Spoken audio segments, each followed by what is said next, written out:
नमस्कार। सोमवती अमावस्या के दिन भगवान शिव की उपासना की जाती है। ऐसी मान्यता है कि जो व्यक्ति सोमवती अमावस्या का व्रत रखता है उसकी सभी मनोकामनाएं पूर्ण होती है, साथ ही अखंड सौभाग्य की प्राप्ति भी होती है। तो आइए जानते हैं सोमवती अमावस्या की व्रत कथा। एक गरीब ब्राह्मण परिवार था। उस परिवार में पति पत्नी के अलावा एक पुत्री भी थी। वह पुत्री धीरे धीरे बड़ी होने लगी। उस पुत्री में समय और बढ़ती उम्र के साथ सभी स्त्रियोचित गुणों का विकास हो रहा था। वह लड़की सुंदर, संस्कारवान एवं गुणवान थी, परंतु गरीब होने के कारण उसका विवाह नहीं हो पा रहा था। एक दिन उस ब्राह्मण के घर एक साधु महाराज पधारे। वो उस कन्या के सेवा भाव से काफी प्रसन्न हुए। कन्या को लंबी आयु का आशीर्वाद देते हुए साधु ने कहा, इस कन्या के हथेली में विवाह योग्य रेखा नहीं है। तब ब्राह्मण दंपति ने साधु से उपाय पूछा कि कन्या ऐसा क्या करे कि उसके हाथ में विवाह योग बने। साधु ने कुछ देर विचार करने के बाद अपनी अंतर्दृष्टि से ध्यान करके बताया कि कुछ दूरी पर एक गांव में सोना नाम की धोबिन जाति की एक महिला अपने बेटे व बहू के साथ रहती है, जो बहुत ही आचार विचार और संस्कार संपन्न तथा पतिपरायण है।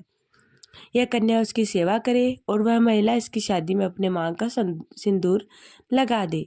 उसके बाद उस कन्या का विवाह हो तो इस कन्या का वैधव्य मिट सकता है।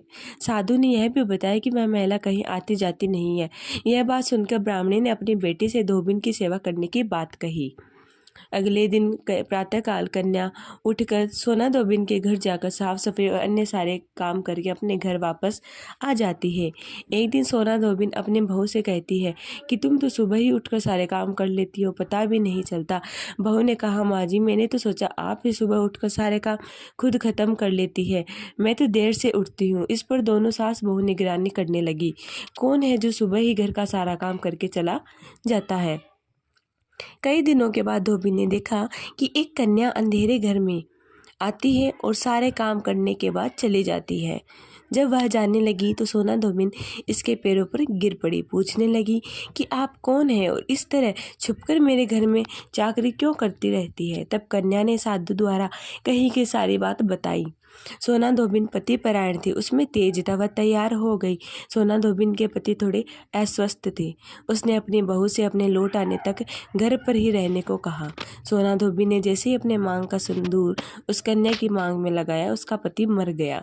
उसे इस बात का पता चल गया, वह घर से निराजल ही चली गई। यह सोचकर कि रास्ते में कहीं पीपल का पेड़ मिलेगा तो उसे भंवरी देकर और उसकी परिक्रमा करके ही जल ग्रहण करेगी। उस दिन सोमवती अमावस्या थी। ब्राह्मण के घर मिले हुए पकवान की जगह उसने ईंट के टुकड़ों से 108 बार भंवरी देकर 108 बार पीपल के पेड़ की परिक्रमा की और उसके बाद जल ग्रहण किया। ऐसा करते ही उसके पति के मुर्दा शरीर में वापस जान आ गई और धोबिन का पति वापस जीवित हो गया। तो यहीं पर हमारी सोमवती अमावस्या की व्रत कथा समाप्त होती है। मैं आशा करती हूँ आपको मेरी यह वीडियो पसंद आई होगी। मेरे चैनल को ज़रूर सब्सक्राइब कीजिए, वीडियो को लाइक कीजिए। धन्यवाद।